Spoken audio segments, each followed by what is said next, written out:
work than a lot of them think. Yeah. There's a lot, football, tackle football is every day. It's not a once or twice a week practice. It's like every day, 2 hours a day, type deal. So it's a little different than the Right. tackle part of it, but it's also good for teaching route Yeah. tree and stuff like that for football. It's like the 7-on-7 drills kind Skill of. evaluation, basically, skill positions. Okay. All right. I just wanted to kind of get your ideas on it. Yes, ma'am. Yes. Just wanted to, because I'm taking notes, I think it's interesting, this is really good in regards to like supporting more options of sports, right, in the community. So it's do you envision there's like a partnership from Walhalla High School with the AD, the athletic department, with the city of Walhalla's Park and Rec? Is that what I'm hearing? Like some form of partnership? Well, they have a league, is what it Oh, is. okay. So, you know, Walhalla would have their teams, Hickens would have theirs, Oh.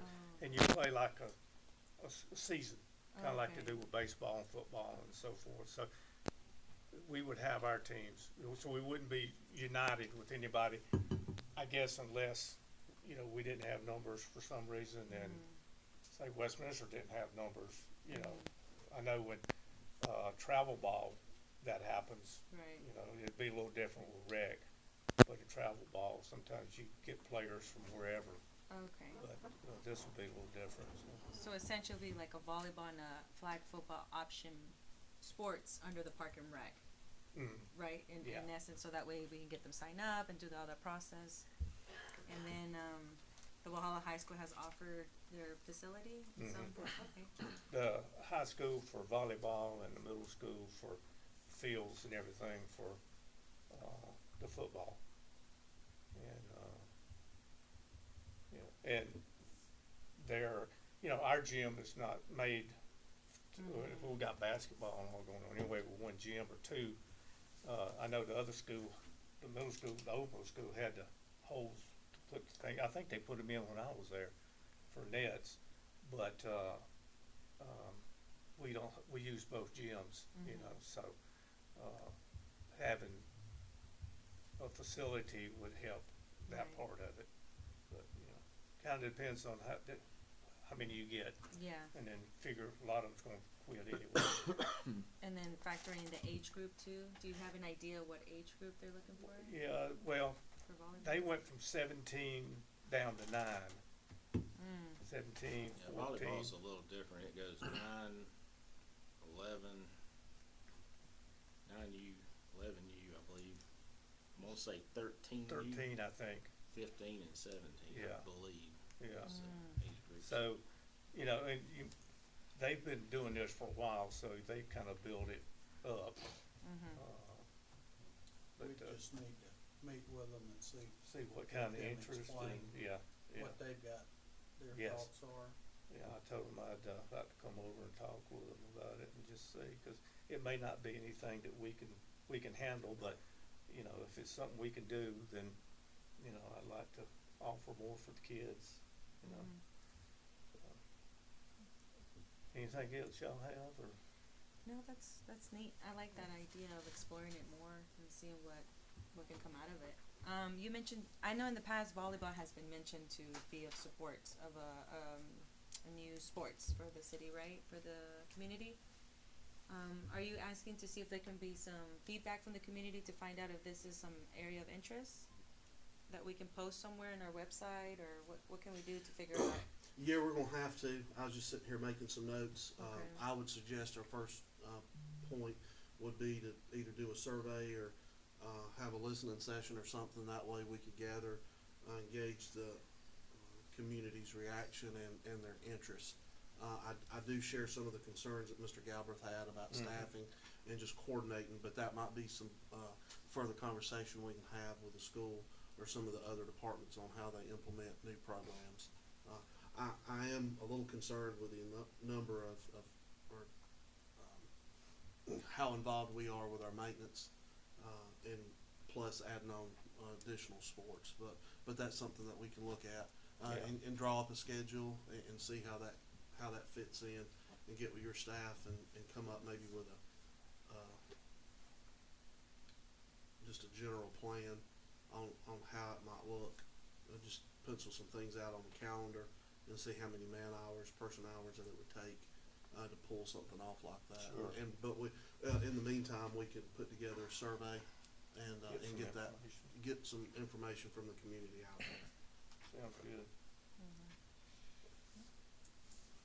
Okay. Thank you, John. Sir. I didn't make yours stay on. I guess my time was short. Do you have a meeting set with someone already, with the coach Segler, or? I just talked to him today. Oh, okay. Jennifer asked me to come up and talk with them. Oh, okay.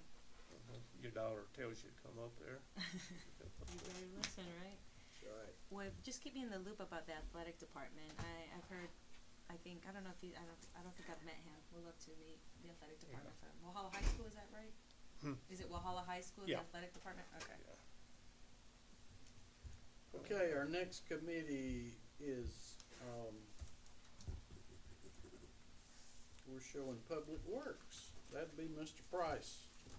How's everybody tonight? Great. This committee, by the way, is chaired by Councilman Jordan and Councilman Pace, and Councilwoman Melendez is also on that committee. I don't have all the numbers because I haven't received them from the county yet, but, for November, we delivered 28 roll carts, picked up 6, and repaired or replaced 4. We did our routine, tasks on November 1st, about 8:30 at night. A Mack front load trash truck caught fire and was a total loss. I'd like to thank Walhalla West Union Fire, also the police department for helping put it out. We were busy putting up Christmas lights and decorations. Help with the water department, Zane and Mr. Burton. We picked up our city Christmas tree. And I'd like to thank Travis with Taos Towing for bringing this crane to help lift it into place. And we did have an issue, I didn't have it on here, but we did have an issue with the leaf truck, but it's resolved. We got the parts in and everything, it's going. Been busy now. Oh, yeah. Are you fully staffed? No, we're still down to.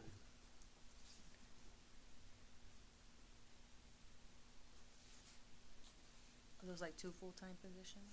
What, Yes. what's the title of those positions? CDL driver and a maintenance worker.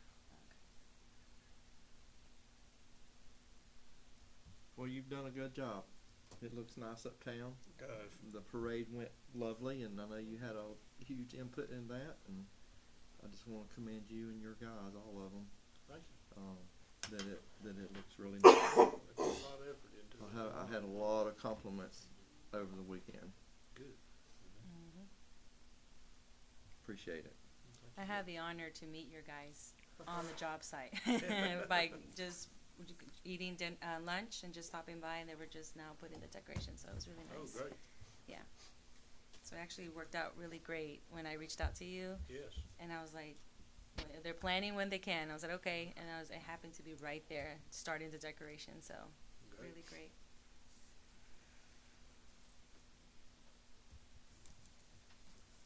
Any questions, committee? I'm good. Good. Not a question, Mayor, but I do have, you mean the leaf truck is the one that picks up the leaves, yes, debris?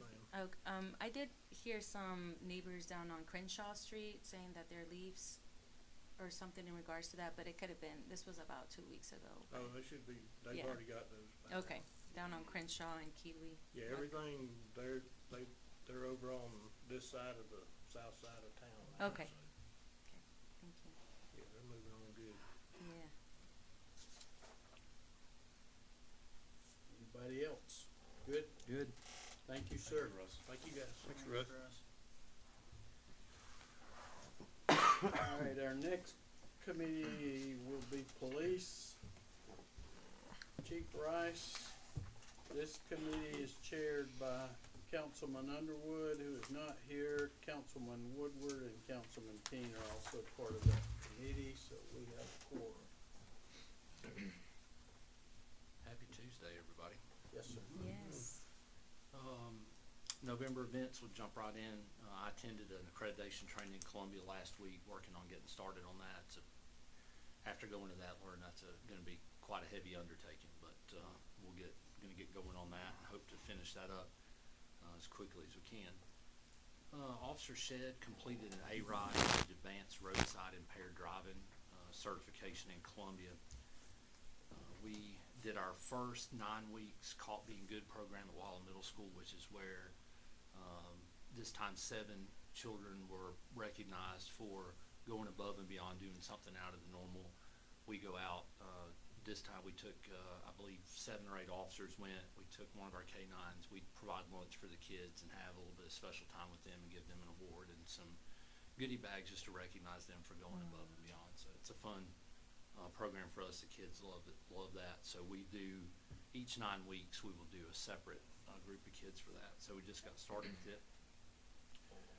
Officer Chenault, who is one of our new hires, has just finished his 4-week pre-academy training here.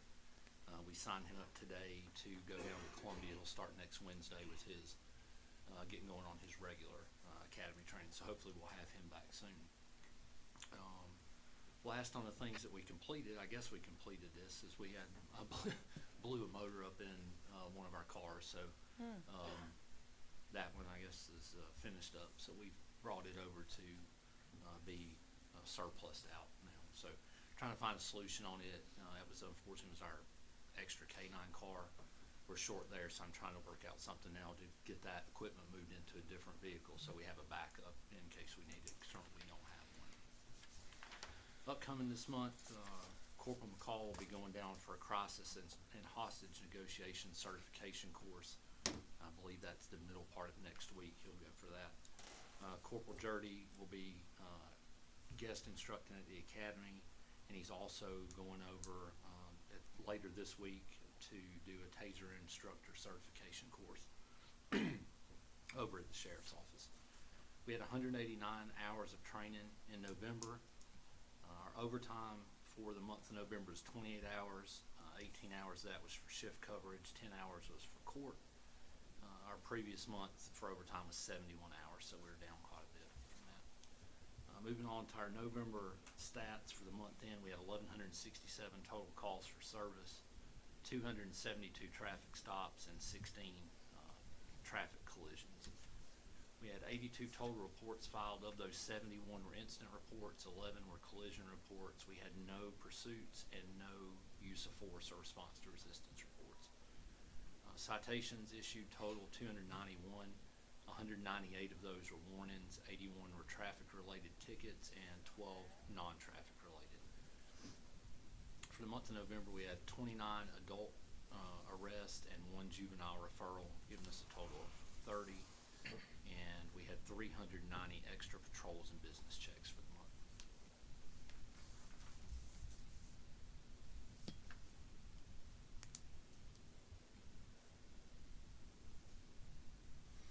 That car with the blown engine, I'm not on the Yeah. committee, I'm just curious, but that's the old Crown Vic? It was one of our Crown Vics, yeah. So it was one of our, we have had three left, we're down to 2, and I think we have another one that's gonna be on that short list Okay. there. Haven't probably had a couple 100,000 miles. Well, I think it had about 250 Yeah. on it. The odometer had stopped working about 25,000 ago, and it was at 225. Well,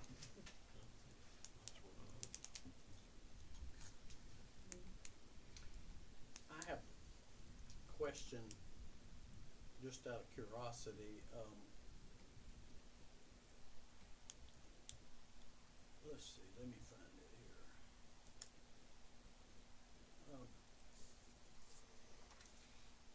Corporal Jonathan Jurday, is that right? Jurdy. Jurdy, will be at the academy guest instructing.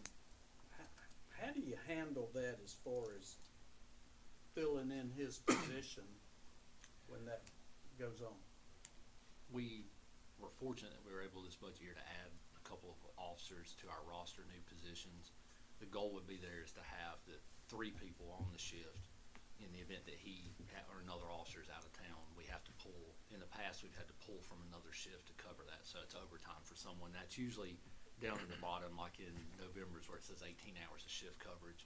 That would be where an officer had to work for another who was out of town for training or out sick. My goal with moving to the 3 per shift or some variation of that, is that third person, then if we drop down to two, we wouldn't need to cover. We could still maintain coverage and have appropriate backup for officer safety with the two officers that remained without having to bring somebody in for overtime on their day off. Are you currently fully staffed? We're not. We have 2 vacancies. And how long will he be down there? Journey will just be there for a week. A week, For the okay. guest instructing. Okay. Yeah. They require that once every 3 years. If you're an instructor of any type, you have to go down to the academy to guest instruct, and at that same time, they renew your certification to be an Okay. instructor.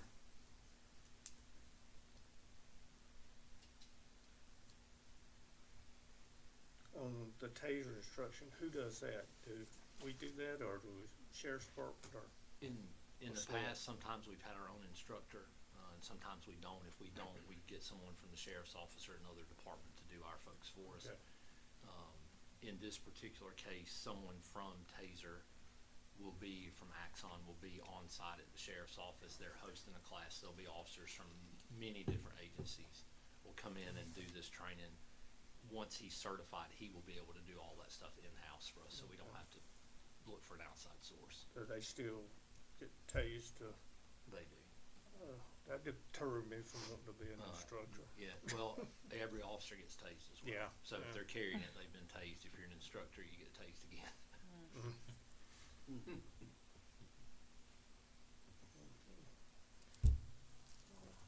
Y'all doing a good job. Thank you. Appreciate it. So what's it like getting tased? It's not fun. It, I would guess if you grabbed the end of a drop cord and stuck your finger in it, it probably would be similar to Oh. that. I don't really know. Essentially it locks up the muscles in your body, so you just kind of stiffen up. It's extremely painful. On the good side, when it turns off, it's over. Unlike pepper spray, where you have some residual time after that. When the taser's done, it's done. I've been tased twice. I don't care to be tased again. But if you're gonna pepper spray me or tase me, I'd rather you tase me. Oh, okay. Really? Both you clearly recover from, but they're fine, but not fun. If we're having that, and we're gonna be having some soon, if anybody's interested in coming to watch or be tased, I'll take your word for it. let me know. This juvenile referral, it says one, do you know what it was about? Yeah, I don't right off the top of my head. Okay. But I could let you know if Okay. you want. I'll look into it and see. We don't have a ton of those. Yeah, that's why. The bulk of those come from, usually from a tobacco or alcohol related. Under Okay. 18, Yeah. right, okay. I had a question in regards to any updates or anything that you've seen unusual of unhoused members in the community, just wandering or parking themselves in certain locations? We still have that from time to time. It's not every day, Yeah. but we do have some. Generally, it's the same folks. We see them multiple times. They move from place to place. Are they I hitting out parks, abandoned buildings? In the what- park, both parks, abandoned buildings, or really just about anywhere they can find a place. Depends on the weather. You know, if they're looking for warmth, or if it's raining like tonight, they're gonna look for a place that has some kind of roof over it. So Yeah, even if it's outdoor and obviously still get wet. yeah, Okay. we've saw recently. I guess we probably saw an uptick in at churches, around churches. If I would say that we've saw anything different, that's always been a place because most of them have some kind of awning outside. So we've had a few recently there that we had not had in the past. Okay. And what type of support do you have for victims any type of victim assistance support? So we have 2 victims advocates. Okay. They are the same 2 victims advocates that are employed by the sheriff's office. They're available for every victim that we have to go to court, to help them with restraining orders, to help them recover if their property was damaged and there's money, if they need some help figuring out how to get that money back or to be, things to be repaired, they'll help with that. They help with transportation. Both of them are available 24 hours a day. So we've been fortunate to be able to partner up with the sheriff, with the victims advocates there, and I think we have better coverage than we would have if we tried to cover it ourselves. Because they have the 2 full-time. I think with our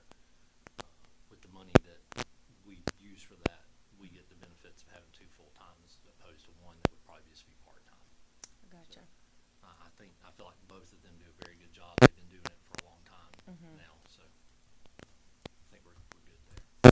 Okay. Thank you. Anything else for the chief?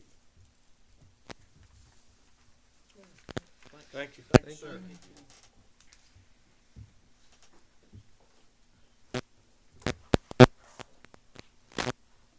Next committee is, utilities, Mr. Paris. This committee is, chaired by Councilman King, Councilman Pace, and Councilman Jordan are also on this committee.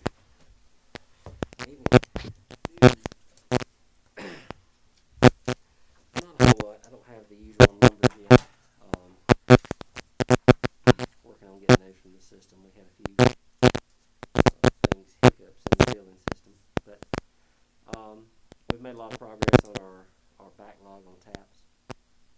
Weather has slowed down some of the work, but material-wise, we're in pretty good shape. So we've made progress on that. We've had several small leaks the last few weeks have also gotten in the way, but at the same time, our request for the new taps has slowed way down, so we don't have a lot coming in. We may have one a week right now, if that. We had one last week, and so far we've got one this week, so those have slowed way down. And we do still have open positions right now.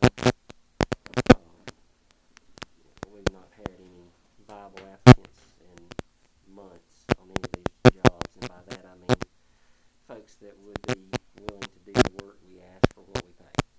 So we've had applicants, we've talked with them about what the position is, what the pay is, what the conditions are. Most of the time it doesn't get beyond a phone call. So, but as for meter reader, maintenance workers for both water and sewer, building office, and water plant operator. Water plant operator, we've had 0 applicants for anybody who's qualified for that. So we're in the same boat with that. We still are leaning heavily on some of our part-time. We've got 2 part-time guys that are helping us out. So they're a blessing to have right now. But overall, everything's running right along. So. The billing clerk office manager, is that, I'm assuming this is that Erica's job, or is it? It is. So you're just looking for someone to do that, not just someone to work in front, perhaps? I mean, how will that work? Would one of the other ladies end up doing that?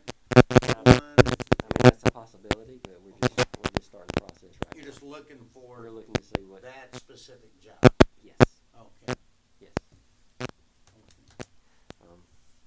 Brandon has a description posted with an ad on the website, so all the information's there.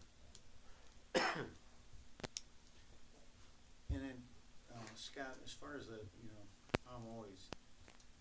I'm just always amazed when you keep all this going with the plant operators and stuff, and we just don't have anybody We have good guys. coming in. Yeah, and it is. It's Yeah, great. we It's got some credit. dedicated It's guys. credit to everybody in Yeah. that department.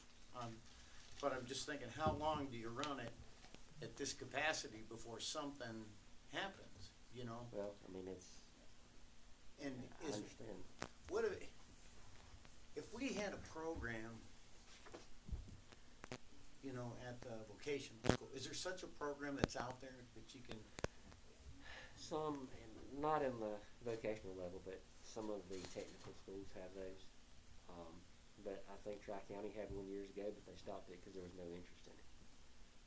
What was the name of the program? I don't remember specifically. I just think it was like water Is a water plant operator. water operations training. And you got a class A, class B, C, whatever's first. Yeah, what they did, they would walk you through the basics, and there are 5 levels on the exam, so they would walk you through each level on that exam, depending on how much classwork you took. But it would basically focus on the core information for each level. So, and it would take, let's see, Well, even a person that went and took that course couldn't come work for you. Exactly. They could work, but they couldn't They sign couldn't off on operate the anything. plant. Yeah. It's that there's a year of training has to go on. And in the case of this plant, it requires a B license, so there'd be 4 years before they could, unless they had other college credits that would come into play. If you have that in like a mathematics or engineering type background, they will give you credit, a few months worth of credit towards a license. But basically, if someone just came in without any training, started from scratch, it would be 4 years before they could run that plant on their own.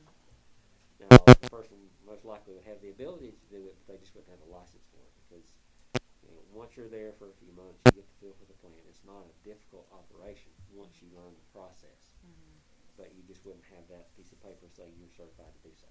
So the state doesn't allow you to skip that. They require time, like Mr. Pace said, at least a year between each level.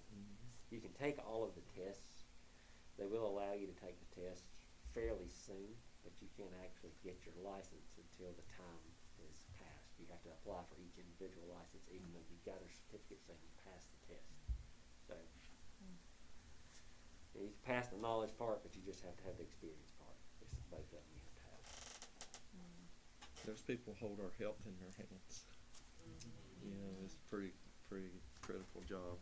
So Sadi and I were talking to Bill about this with the fire department, and if there was a program like at the vocational level, it creates interest, you know, in this. And I guess there used to be in the past, and that's something that we're going to explore about seeing in the future, because I mean, we're not getting firemen too. People aren't going into it. So I'm wondering,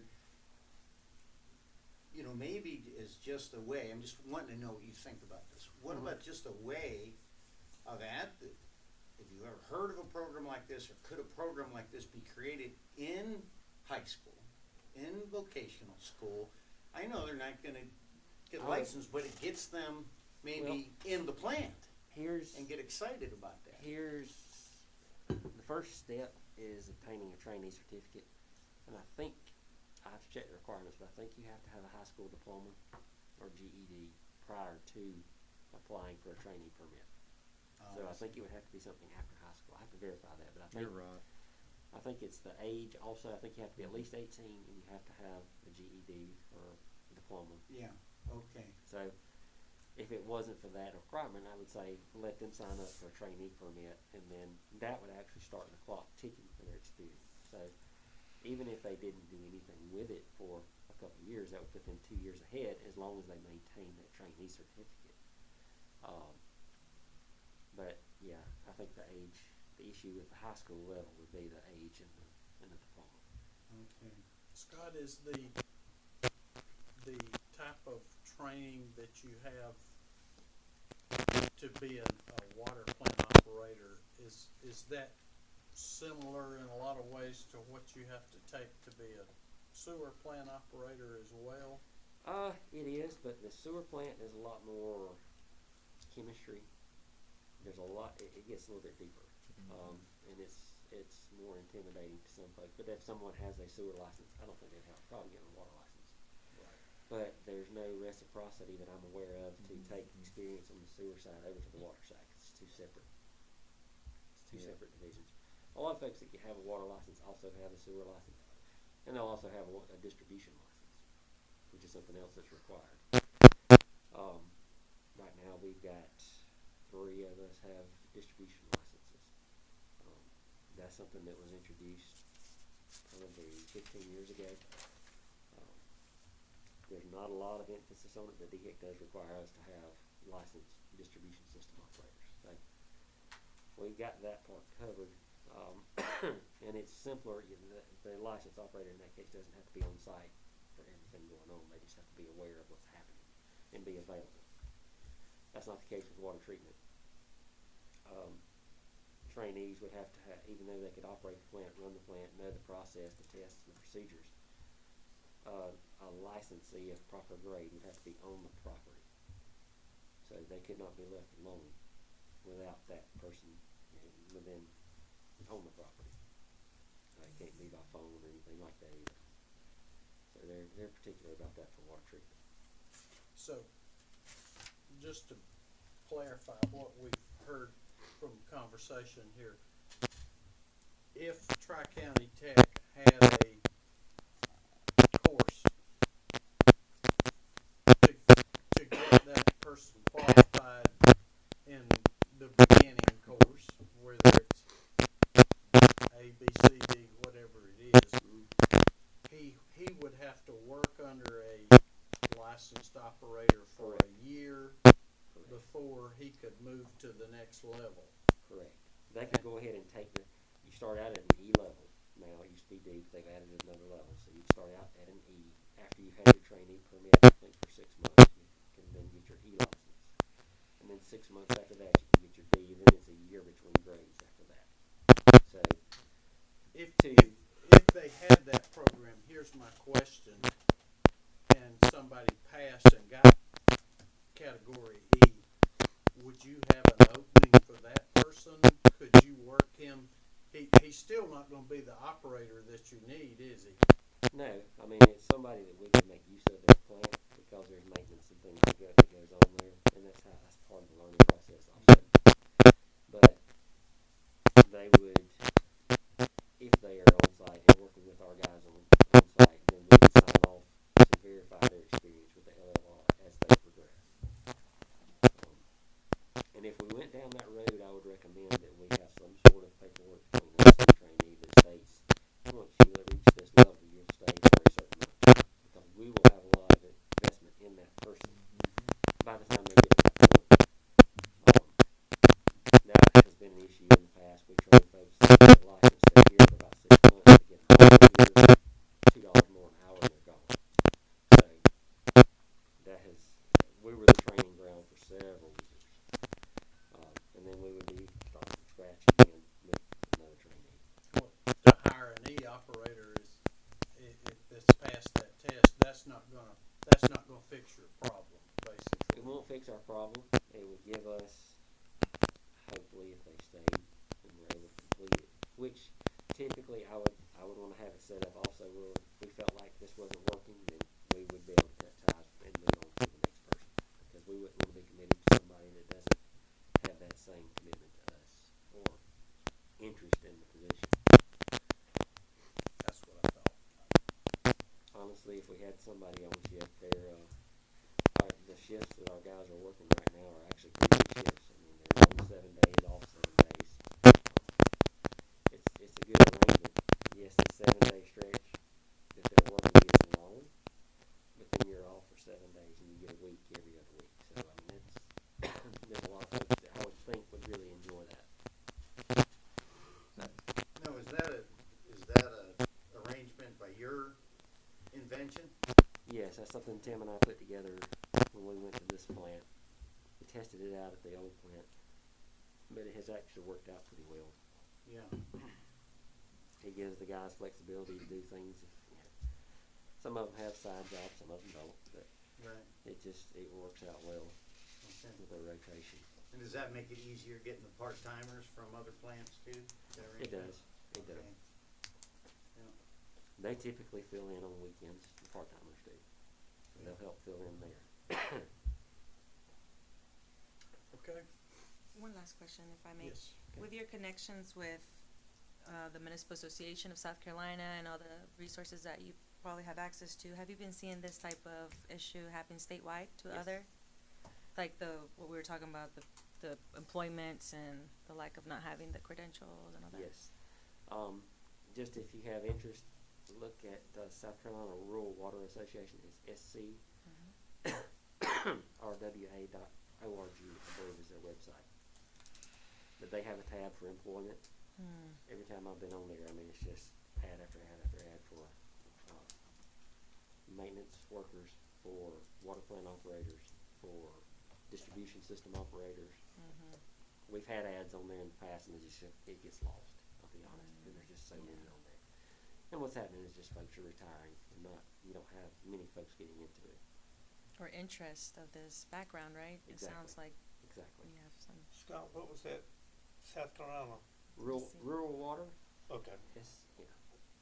it's a state statewide association of small water companies. Thank you. Just looking regionally and nationwide, most municipally operated utilities are struggling to find operators, either on sewer and water. You can just about throw a dart on a map and pull up, especially small municipalities or small counties. They're begging for operators. There's a lot of retirement in the field, so this problem is not Wahalas, it's nationwide. So, I don't know that we're gonna find a magic wand to fix that, specifically for Walhalla. It's just something that, it's a sign of the times that we're gonna have to learn to adapt with. But every municipal utility is struggling, with finding employees. And we're not alone on the maintenance side either.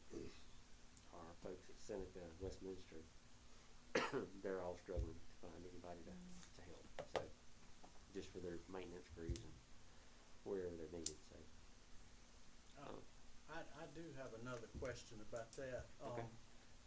In the past, I know, and this may be as much a Brandon question, but in the past, the city has not been able by, I don't know if it's a city ordinance or it's a city policy, that we wouldn't hire anyone with any type of criminal history, whether it be a past drug offense, any number of offenses that someone might have.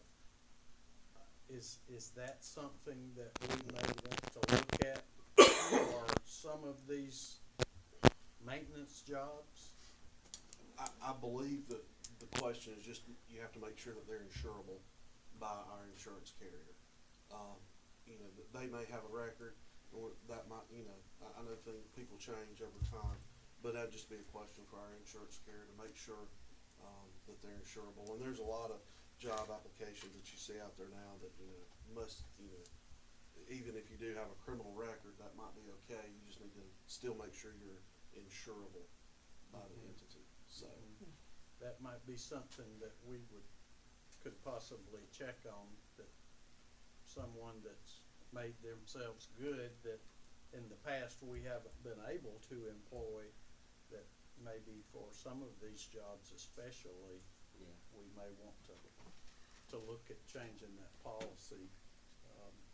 That's just a thought. I know the law enforcement, fire, and water operations are all in the drug pool, so, since they're, you know, dealing with health safety, so.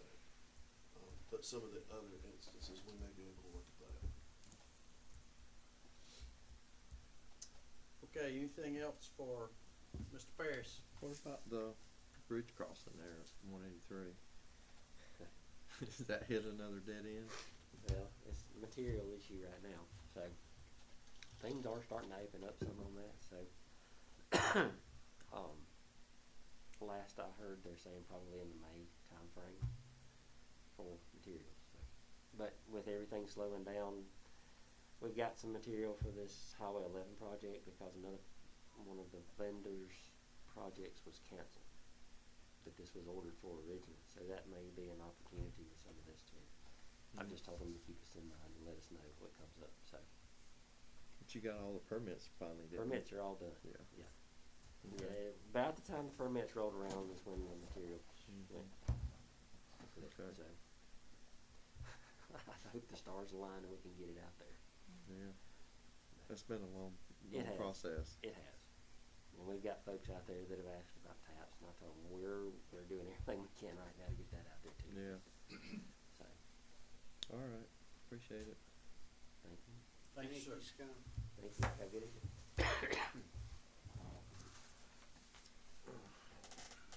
Okay, let's go to fire. Chief Bates.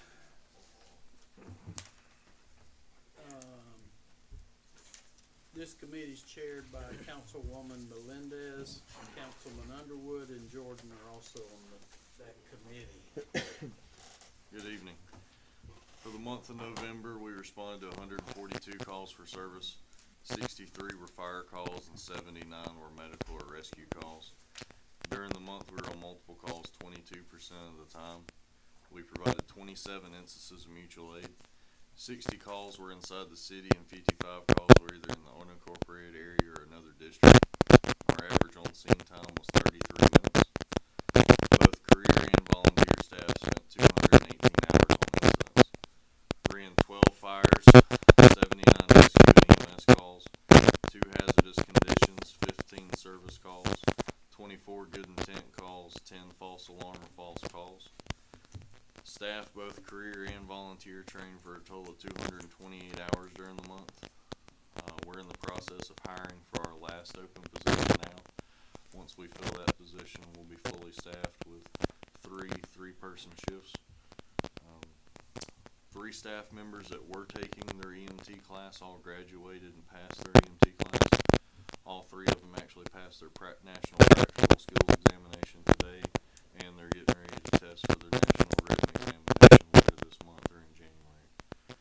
Once they get done, we'll be up to the numbers we need for DHEC BLS, and we'll be able to proceed with that for the credentialing process so we can start responding as EMTs to medical calls. During the month of November, staff completed an in-depth training on live burn scenarios at the burn building. Councilman King and Councilwoman Melendez attended. I think they got a warming experience into the burn building. My Thank daughter, y'all. if I may, my daughter shared that story. I had a meeting with her teacher yesterday, and the teacher said she brings really creative imagination to the table. And she mentioned about mommy going inside a burning building. Yeah. And then she's like, well, actually, technically that's true. And she's like, oh, she was really, really like, yeah, but we made it. Yeah. One thing I want to point out under operations and our training, something I thought was interesting I wanted to share with y'all. We've currently, as of this morning, ran call number 1,505. Last year we ran 1,407 calls for the year. We've still got the majority of December left, and we're averaging 133 calls a month.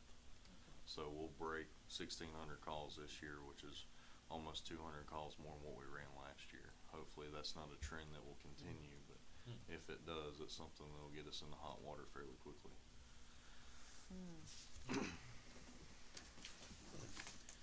Under Fire Marshal, Fire Marshal Sanford's been continuing to do business inspections and re-inspections. I know there's been a new business looking at coming into town with new building, and we're starting that process as well.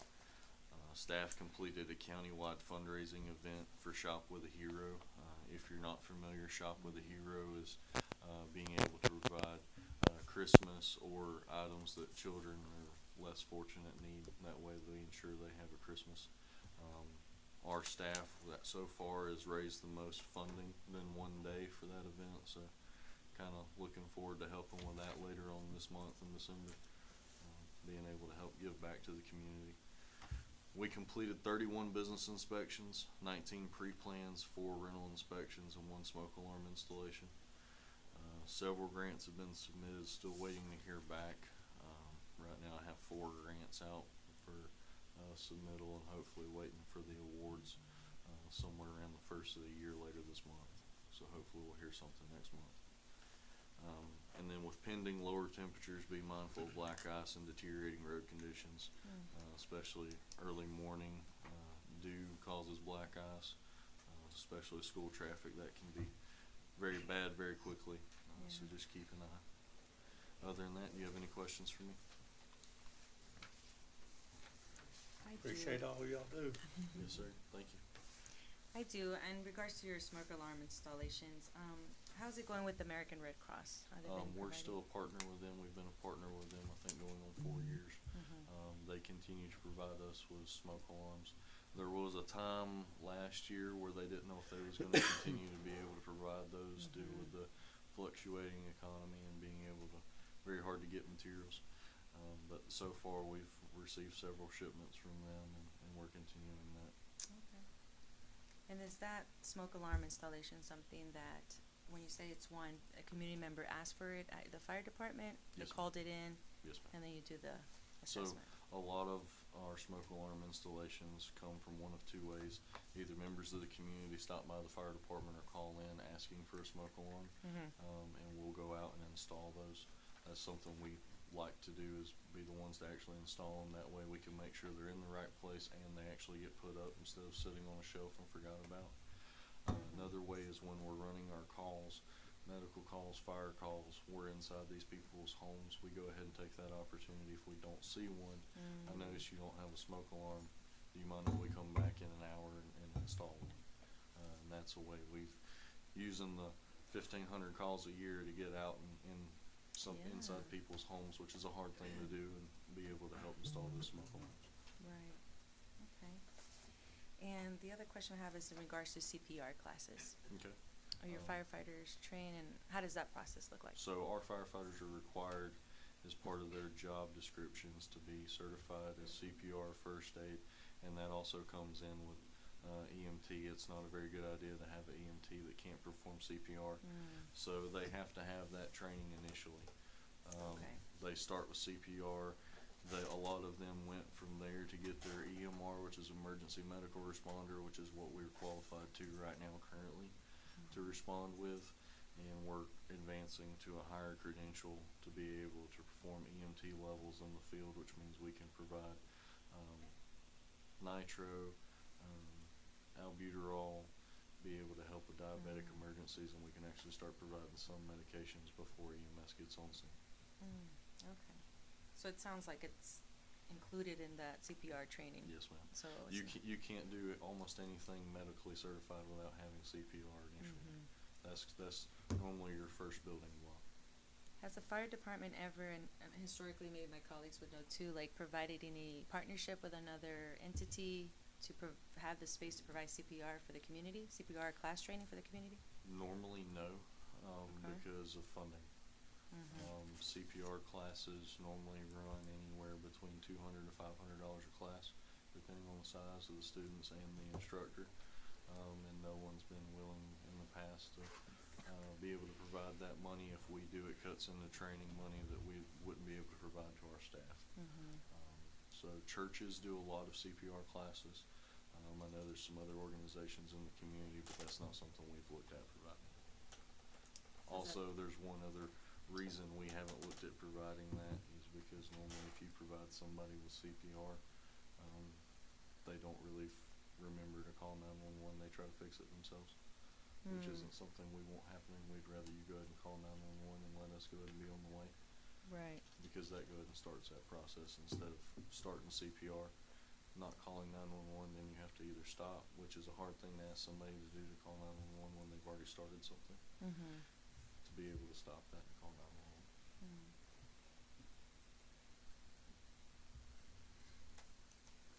Okay. Anyone else? Thank you, sir. Thank you, Yes, Chief. sir. Thank y'all.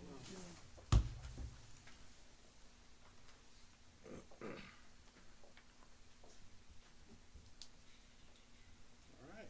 Our next one is community development. And community development is chaired by Councilwoman Melendez. Councilman Pace and Keen are also on this committee. And we have a new person here to help us with this, Miss Celia Myers. Yes, sir. And, turn it over to you. Thank you. Good evening, Mr. Mayor, members of council. Welcome. As this is my second full week, please forgive the shortness of the report this evening. For the month of November, we updated our new business packet, all of the forms and applications, made sure all of those were updated on the website, and also updated the facade grant application. This basically just meant that the branding was the same, that all of them had a nice colored logo on them, that formatting, fonts were the same, things like that, just so we present a unified front.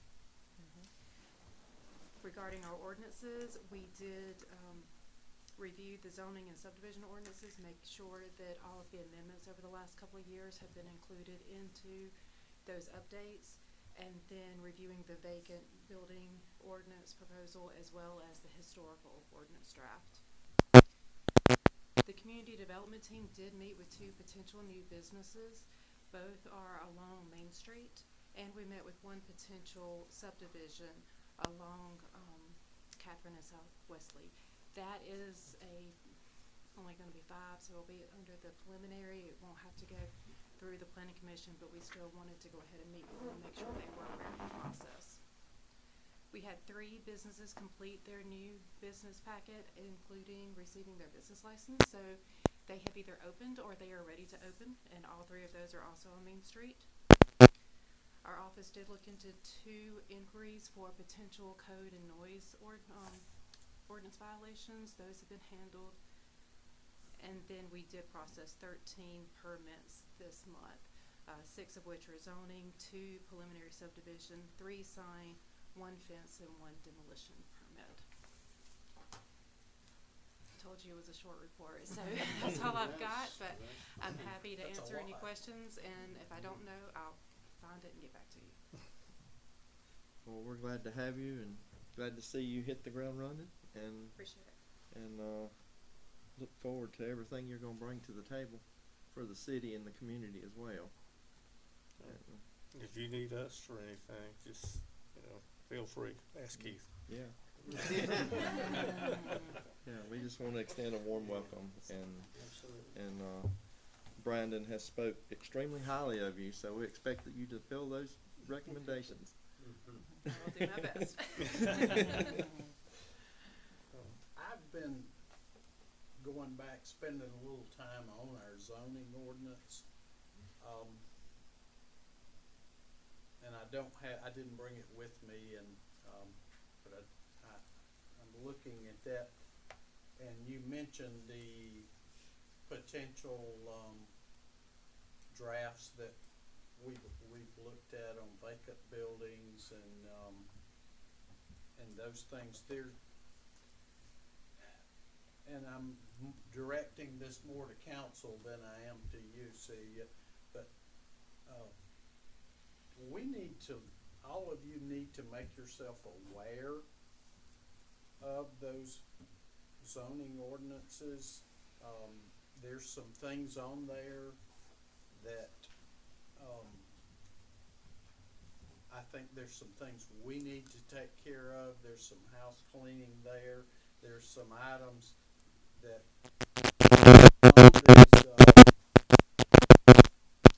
on these, proposed vacant building ordinance, there's already some things we can do, that you may wanna look at. I would caution you to pull those out and look at them.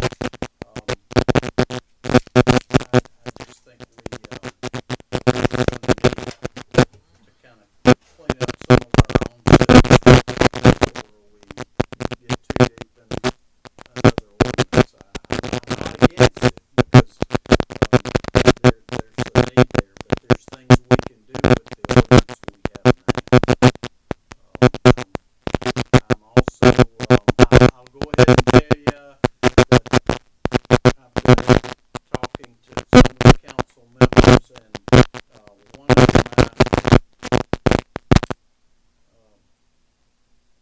things that I would love to see us tackle is buildings that are dilapidated and have they've already been processed, but they would have to be torn down. We have not put in that issue for whatever reason.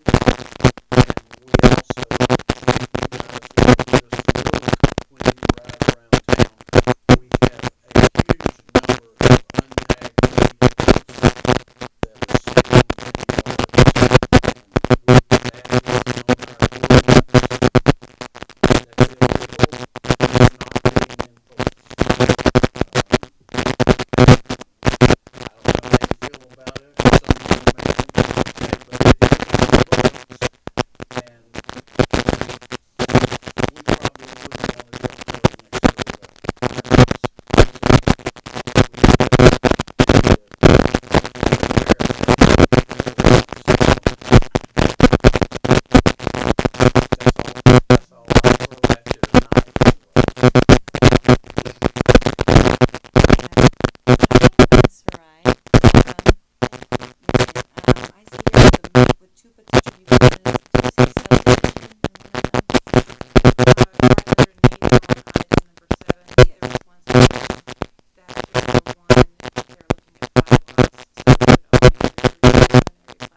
years? Correct. Okay. So that will be what, next year, 2023? I think it's in 24, I believe, is when we have to turn it in, or 25. I think it's in 25. The update was in 2020. Had to be updated in 2020. 25 is when it's up. So we'll actually probably start working on it next year. So we get well ahead of it and actually use it as a planning tool. It's only For 5 years, budget right? 5 years? It's 10 years, but you have to update it every 5. Oh, okay, And gotcha. then revisit on the 10th year. Take a Okay. wholesale look at it. Okay. So that's a state law. Correct. And this is where the facilitation, town hall meetings start happening, or Correct. some sort of Yep. communication and all that, okay. It's just around the corner then. It is.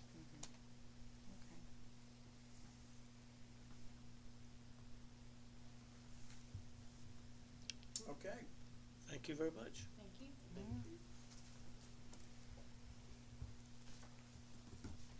All right, let's move into general government. And our general government committee is chaired by Councilman Pace, Councilman Woodward, and Councilman Keene are also on that committee. Thank you, Mr. Mayor. Just a few things to inform you of tonight. Duke has completed most of the work on the electric vehicle charging station. The large transformers are still on order. They're waiting to be hauled in and set and everything connected up. Been working with the Main Street Walhalla and a subcommittee of the Oconee Chamber of Commerce. Had a couple of good meetings with them. Just getting everybody on page of what's going on, not only in the county, but what's going on in Walhalla and tying in with that. And we're planning a New Year's kind of open house, if you will, at the Civic Auditorium for the community to visit, which each of the nonprofits that kind of are involved in stuff around town and city staff. So we'll be there that night. Civic Auditorium will be there, Chamber will be there, Main Street will be there, Visit Oconee will be there, and also like for the city to be there as well, department heads and council. That way, it kind of be a drop-in, people can meet and ask questions and put names to faces. On Oktoberfest, nonprofit people? Yeah, Oh, okay. there'd probably be one there too. So, You're talking Friday. no, this Oh. is in January. Oh, Looking that probably around, I believe, January the 9th, but that date's not fully confirmed yet. So, Okay. our citywide Christmas luncheon for staff is this Friday at 11:30. We'll have it at the banquet hall at the city gym. Budget reports have been sent out. We've got a meeting on site up at Stump House to review the trail layouts. The flagging is complete. They've staked it out, so we're gonna walk most of that and make sure it meets the design and go from there. The Greenway, the bids will actually close this Thursday as well at 2 p.m. SCDOT has approved the permitting. We had a few issues to work through, and they were gracious to work through it with us. So I'll have more information on the bid tabs at the next council meeting, but that's Thursday. The Veterans Day Parade was canceled due to weather. We had a merchant-driven merchant open house on November the 12th. That was on Main Street. Got a lot of positive feedback on that. To be kind of a non-holiday, that was the most folks I'd seen on either Main Street and on the sidewalk in a long time. So I believe that was very well received. And the Walhalla Wonderland, the Christmas Committee, many of y'all aware the tour of homes just occurred. They'll have the tour of churches on the 10th, and the Santa Stroll will be on the 9th. That's a Friday afternoon. Businesses will be open. Santa will be out. The horse-drawn carriage will be around. Carolers will be popping in and out. So those are the things left on our calendar. Santa Stroll is December the 9th, that's Friday? Correct. That's Friday. I believe from 5 to 8. Okay. Yep. And the carriage, everybody needs to know that's free to the public. Yes, the carriage ride is free to the public. Main Street paid for that, so that's just something that anybody with kids or adults, whomever, can take part of that. We're gonna be riding the block around Main Street, so everybody can see some of the houses and the lights, so. And that'll all take place, you can start and stop at the, green next to Arby's.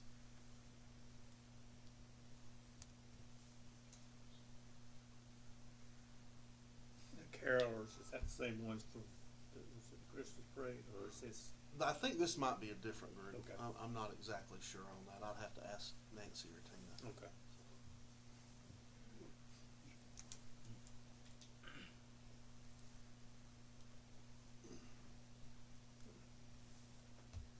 It's not on here, and this will kind of segue into the budget discussion here shortly, but go ahead and be thinking about events for next year. I know we haven't done it in the past, but I would like for council to either pass a resolution outlining the city events for the upcoming year. That way, the decision, to be honest, is not left on me. It's a council decision, so y'all determine what are city events and what aren't. We do that up front, so we already have that somewhat memorialized, at least in a resolution. So we can do some, staff can do planning, Main Street can plan, and we can generally advertise this is what the city is, going to sponsor for the calendar year. So I'm not sure if I'll have that done by council meeting or we'll take that up in January. So.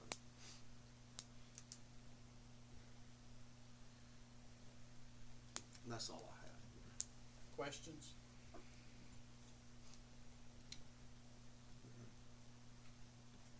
Okay, hearing none, we will move forward, to our next item.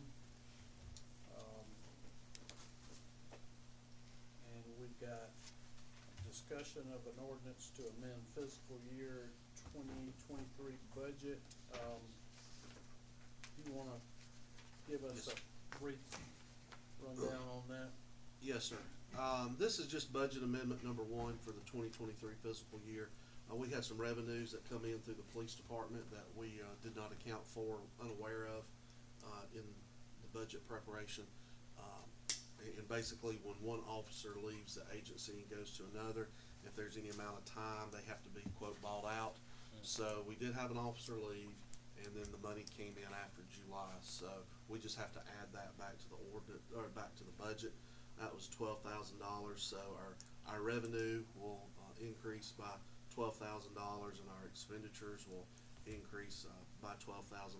And I also showed that $12,000 did in fact go to the police department fund, so, or the police department allocation, and that's all that is. And we need to move that to council. Yes, committee will need to vote on that to move that to council. Well, I'll make a motion on ordinance 2022-14 to move to full council. We're talking, this is the general government. Yes. Correct. Yes. Yeah, I second it. Okay, motion and a second, and that's all we need to move it to regular council then. Yes. Okay. All right, next item is the fiscal year 2024 budget process, and Mr. Burton, I'll hand that back to you. Thank you, Mr. Mayor. Put together a chart here to outline it's already budget season again, outline our 2024 budget planning process. I'd like to go ahead and get on that pretty quick. I'll formally kick it off December the 20th, right before Christmas, so everyone has a Christmas present to look at. Issue some general guidance for all the department heads, the forms and everything for them to look over. I'm proposing a couple of different budget workshops this year. The first one will be January the 21st, is on a Saturday. I would like to have that budget workshop here in council chambers for y'all to go ahead and line out your wants, desires, and direction for the upcoming fiscal year. I'd like to do all that up front, so we're not down at the wire hammering out details, and just making sure we meet plenty of times before down to the first and second reading of ordinances. So I'm proposing that one to be January the 21st on a Saturday. I would assume, from like 9 to 1. It may or may not be that long. This would be more, I won't have a presentation that day. This will just be the opportunity for council to, give direction to the administrator, so I can carry it back to staff on what y'all wanna see this next upcoming budget, cover. Obviously, there's some time sprinkled in, meeting with department heads, some staff time to to compile the preliminary budget. And also again, on April the 8th, have another budget workshop. That will be on a Saturday as well. Be about a morning, be a half a day. At that time, I'll have the actual presentation, where I'll present that. That takes everything that y'all have given me prior and, everything I've met with the department heads. I've looked at their requests and made everything match up, balance out if I can, and then bring it, and do a presentation there on the 8th. Obviously keep going forward. Budget presentation, official budget presentation will be Tuesday, May the 2nd. That's a committee night. That's when committee will take the budget. Obviously, hopefully wouldn't be no secret before then. Y'all take that and then vote to move that to council. If there's any adjustments that need to be made, from there, basically till second reading, we can make those. First reading scheduled, May the 16th. Another budget workshop would be the committee meeting in June, and then second final reading, and adoption would be June 20th, on a Tuesday. So that's our preliminary plan, of dates laid out.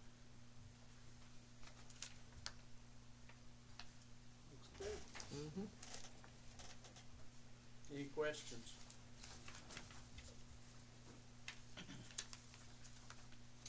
I do need, this is, I briefly mentioned it, last time. I don't know y'all's warmth on meeting multiple Saturdays, but I do need some time for y'all to meet with the planning commission at a joint meeting. I don't know if y'all prefer to do that, try to do that on a Saturday, or if y'all would rather do it at a meeting night. They wanna meet and go over the historical ordinance. They had some questions. Celia's working on some stuff, so, and it might be better to do that in February than January, but, They normally meet on the first Mondays of the month, yes. But they had requested a joint, meeting for this. I would be fine with us meeting with them on their regular meeting Okay. day. What time is At- It's at like 5:30. 5:30, okay. Good. Yeah. Good. Should work for me. That's fine. If we could push it at 5, that'd be great, just 'cause it's like that 5:15 or something. I usually, one of them works till a little after 5, so Okay. they get here at 5:30. So, Okay. So we what's had the been date meeting on at that? 5, but they had several Hadn't said it, on the okay. planning commission Okay. had requested Writing all these 5:30, so. Thursday, should make- Okay. Yeah, I could do that That'd just be too. better Okay. than If it's just 7, I Yeah, have a we commitment would. with the board, but I'm sure Okay, yeah, it shouldn't be there. 2 or 3 hours, okay. So we're making that a date? Yeah, I'll check, I'll talk with Celia and we'll get that ironed out and I'll let you know for sure. Okay. It'd be the 9th. I mean the 2nd, right? The It's first the first Monday or? It's the first Monday, but we had talked, since that's just the Yeah, that's day like- after the New Year's, yeah. that we might bump that on to February. to the 12th. I'm sorry, I'm in December, to the 9th. Okay. But in saying that, that might be the night of the open house, so it might just get pushed on till February. Okay. You can let us know. Yeah, I'll let y'all know.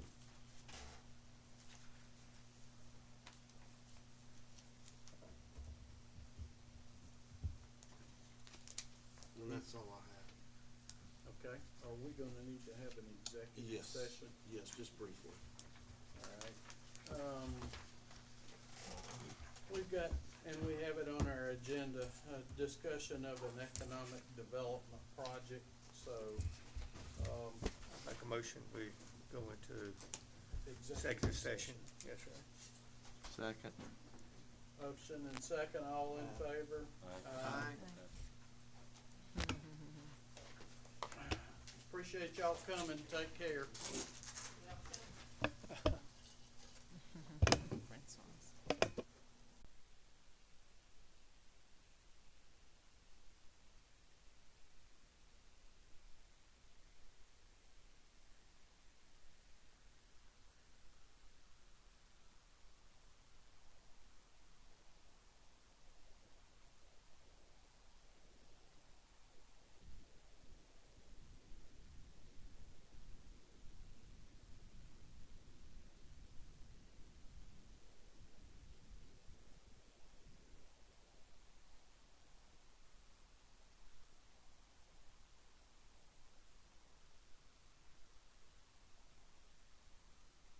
Okay, we are back in regular session. Is there any other business that we need to take care of? We did go over some things in our executive session, but no action was taken. It was for information only. All right, hearing no other business, do I have a motion that we adjourn? Yes, sir. You have a motion to adjourn. Second? All in favor? Aye. Aye.